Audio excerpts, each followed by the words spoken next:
చీకట్లో బాగి ఆరు ఫోటోని చూస్తుంది. ఒక్కసారిగా ఆ ఫోటోని చూసి చాలా టెన్షన్ పడిపోతూ, అదేంటి నేను పక్కింటక్క ఫోటోని చూస్తున్నట్లుగా ఉంది. ఏమీ అర్థం కావటం లేదే అని క్యాండిల్ వెలిగించుకొని వస్తుంది.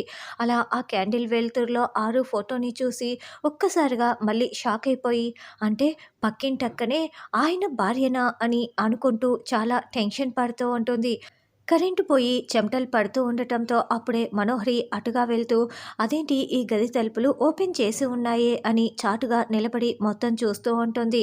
ఆ క్యాండిల్ వెలుతురులో బాగి ఆరు ఫోటోని చూసేయడంతో, అంటే ఇది అరుంధతి ఫోటోని చూసేసింది అని మనోహరి మరింత టెన్షన్ పడుతూ చాటుగా నిలబడి ఇదంతా గమనించుకుంటూ ఉంటుంది. అలా పక్కింటక్కనే ఆయన భార్యనా అని బాగి అనుకుంటూ ఉన్నట్లుండి కళ్ళు తిరిగి కింద పడిపోతుంది.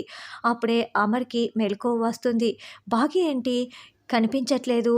అంతా కరెంటు పోయింది. ఈ కరెంటు పోయినప్పుడు బాగి ఎక్కడికి వెళ్ళి ఉంటుంది అని అమర్ అనుకుంటూ బాగి, బాగి అని పిలుస్తూ వస్తూ ఉంటాడు. అప్పుడే ఈ గది ఓపెన్ చేసి ఉండటంతో ఆరు గది ఏంటి? డోర్‌ని ఎవరు ఓపెన్ చేసి ఉన్నారు? అని అనుకుంటూ ఆ గది దగ్గరికి రాగానే బాగి కళ్ళు తిరిగి కింద పడిపోయి ఉంటుంది. ఇక అమర్ డోర్ దగ్గర నుంచే కళ్ళు తిరిగి పడిపోయిన బాగిని చూసి, బాగి బాగి ఏంటి ఏమైంది? ఎందుకు కళ్ళు తిరిగి పడిపోయావు? కళ్ళు తెరువు బాగి, కళ్ళు తెరువు బాగి అని అమర్ తడుతూ పిలుస్తూ ఉంటారు. అయినా కూడా బాగి అలాగే స్పృహ కోల్పోయి పడిపోయి ఉంటుంది. ఇక బాగి ఎంతసేపటికి లేవకపోయేసరికి బాగి బాగి అని అమర్ వెలువెల్లాడిపోతూ మోసుకు వెళ్తూ ఉంటారు. అమర్ అలా బాగి కోసం రావటంతో మనోహరి గమనించి డోర్ చాటున దాక్కొని ఇదంతా చూస్తూ ఉంటుంది. అమర్ బాగిని మోసుకు వెళ్ళగానే ఇక దాక్కున్న మనోహరి బయటికి వచ్చి, ఈ బాగి ఏమో అరుంధతి ఫోటోని చూసేసింది.